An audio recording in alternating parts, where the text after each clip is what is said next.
Minumdum ko sa nakita ko sa video sa pagkahitabo sa linog dito sa Jinsan, General Santos City. Niya, madungog yun nimo ang singgit sa mga tao ba? Samtang padayon ang linog, niya nangahugno ang kabalayan, madungog nimo ang singgit sa mga tao, Lord, maluoy ka Lord, tabang Lord, igo na Lord, no?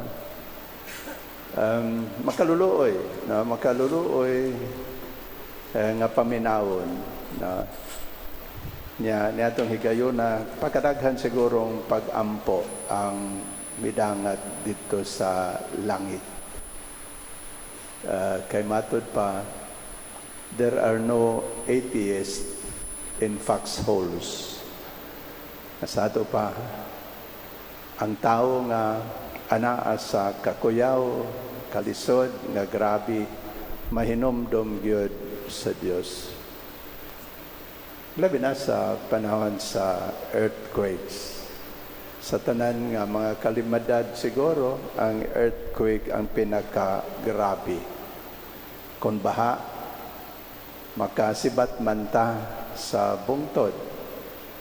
Kung bagyo, earlier pa, adto naman tawag mas safe nga lugar. Makapangandam man ta. Apan, kung earthquake gani, helpless gyud ta, kaya mo kita masayod. Kanus agyod mo abot ang earthquake, wala gyud warning nga pasidaan nga ato nga madungog kung ang earthquake na ang moabot. Humaw ka na nga matingala ta, dili ta matingala rather, kung ang mga tao motawag yun sa Diyos sa panahon sa earthquake o sa uban pang grabe nga mga katalagman. Apan siguro gyud ta nga murag masubo gyud ang Ginoo kung mudangop lang ta niya ba, kung magampo lang ta, kung mahinomdom lang ta niya sa panahon sa ato ang kalisod. Maulaw tano, di ba? Ang tinuod, anha rata mahinomdom, anha rata mutawag, rather ang uban nato anha lang mutawag, mahinomdom, ana lang mag-ampo sa panahon sa atong kalisod. Murag mahiubo siguro ang Ginoo nato ba?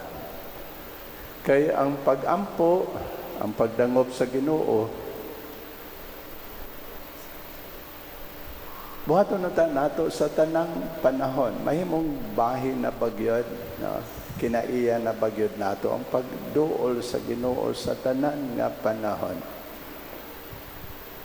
Sa tanan nga mga panghitabo sa atong kinabuhi, dili lang gani ni sa mga dagkong panghitabo, apan sa tanan, bisan sa mga simple o mga ordinaryo nga panghitabo sa atong kinabuhi, mahimo na bang batasan nato ang pagduol, pagtawag sa Ginoo, pag-ampo. Mabiyan ni ang leksyon, kaysa kung sa ato nang giingon, anak raman ta mahinomdom sa Ginoo, gani anak rata makailag Ginoo sa panahon sa mga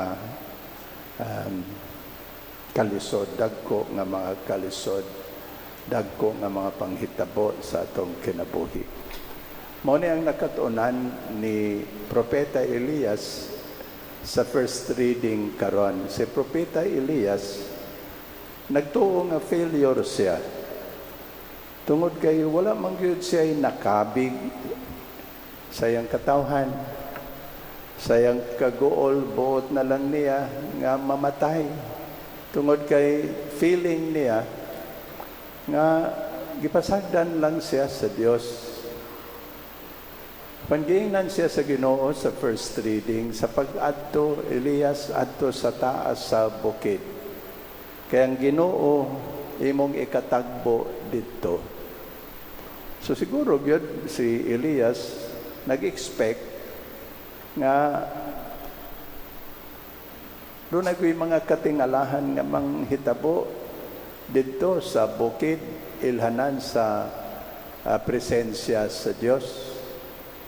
So gituganan ta dihay kusog nga hangin, dihay dakong kalayo, dihay earthquake gani. Apan wala niya mabatyagi ang presensya sa Ginoo dinhi. Wala niya mabatyagi ang presensya sa Ginoo sa kalayo, sa kusog nga hangin, sa earthquake. Dayon misunod kadtong hinay ug malumo nga tingog ngayang nadungog nga murag hunghong lang gani. Ug dinhi nabatyagan ni Elias ang presensya sa Dios. Hilabihan ka simple ug ordinaryo lang nga tingog apan dinhi iyahang na-experience, na sinati niya, nabatyagan niya ang presensya sa Dios. Mao pud ni ang leksyon nga nakatunan ni Pedro diha sa ebanghelyo karon. Diyang mihangyo siya ni Jesus nga palakwon siya sa tubig. Nag-expect gito siya nga si Jesus maghimo og milagro. Ilhanan nga si Jesus gyudtong iyang nakita. Apan tungod kay dili man lig-on ang iyahang pagtuo, naghinay-hinay siya sa pagkaunlod. O diya nga namiligro na nga malumos siya, diya pa siya nangayo og pakitabang. Diya pa siya mag-ampo sa tinuoray. Ang igsoon, duha ang sayop ni Pedro. Ang una, mao ang paghuna-huna nga ang Ginoo iya lamang nga makita ug mabatyagan diha sa mga milagro. Ikaduha nga sayop ni Pedro mao nga ang pagdangop lang sa Ginoo diha sa pag-ampo dihang namiligro na ang iyang kinabuhi. Nga wala dayiga ni Jesus si Pedro. Hinoon gisaway gisaway siya ni Jesus tungod sa kahuyang sa iyahang pagtuo. Hilabihan nga kahuyang nga naghuna-huna lamang niya ang pagpaduol kang Jesus sa dihang nagkalisod na siya. Litawag lang siya ni Jesus dihang nagkalisod na siya. Maigsoon, maghisgot ko no ta bahin sa atong kaugalingon. Dili ba tinuod nga kung ang dagan sa atong kinabuhi, maayo lang, malimuta sa Ginoo. Na? Kung okay lang ang dagan, okay lang ang atong kinabuhi, dili ta mahinomdom sa Ginoo. Apan kung abuto na ganita og dagkong problema, na masakit sa atong pamilya, abuton tag mga katalagman, diha ta mag-ampo, una diha pata mag-ampo. Mayon ta nga, wag gyud tay laing mahimo, wala na gyud tay laing mahimo. Mag-ampo na lang gyud ta. Murag ingon niya na pa nga, murag ang Ginoo ba, last resort na lang. Ang pag-ampo, ang pagdangop sa Ginoo, last resort na lang. Panalain tayo mahimo, mag-ampo na lang. Mga igsoon, kituluan kita ni Jesus, nga ang pag-ampo dapat mahimo gyud nga bahin sa atong kinabuhi. Sa tanang mga panghitabo, sa tanang panahon sa atong kinabuhi. Kanang gamayng bata, dili lang muduol sa iyang mga ginikanan sa panahon nga magkalisod sila. Ang bata, nasayod nga dependent siya sa Ginoo or dependent siya sa iyang mga ginikanan. Nasayod siya nga kung wala ang iyahang mga ginikanan, wala siya mahimo. Nasayod siya nga ang tanan nga mga butang nga maayo nagagikan sa iyang mga ginikanan. Kung nagkinahanglan siyang mukaon, dool siya sa iyang mga ginikanan. Kung masamdan siya, masakit siya, muduol siya sa iyang mga ginikanan. Kung naguol siya, nasubo siya, muduol siya nila. Kanya labaw sa tanan, gusto niya nga ma-feel, mabatyagan ang gugma sa iyang mga ginikanan. Munang usahay mga bata, magparayig. Nibalo mo, ang ato ang relasyon sa Ginoo, pila may atong edad.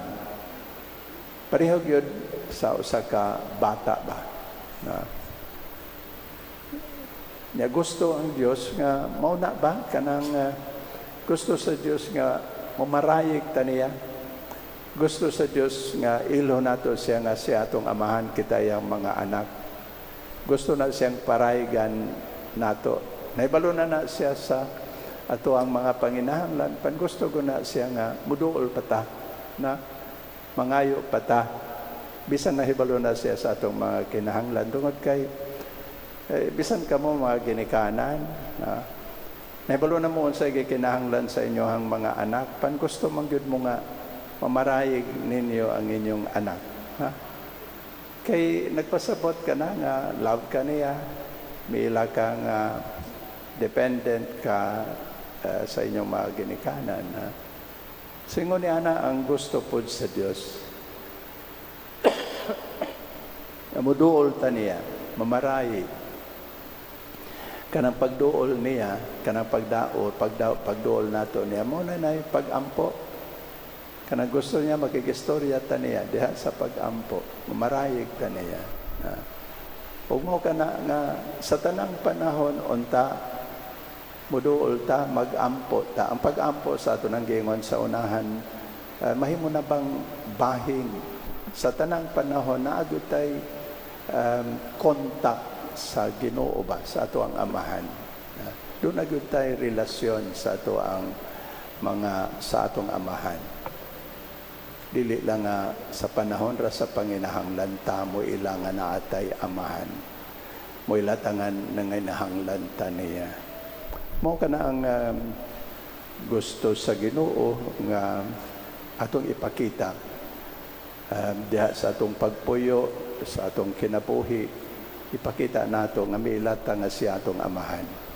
Ug miangkon nga kita iyang mga anak nga nanginahanglan ta niya.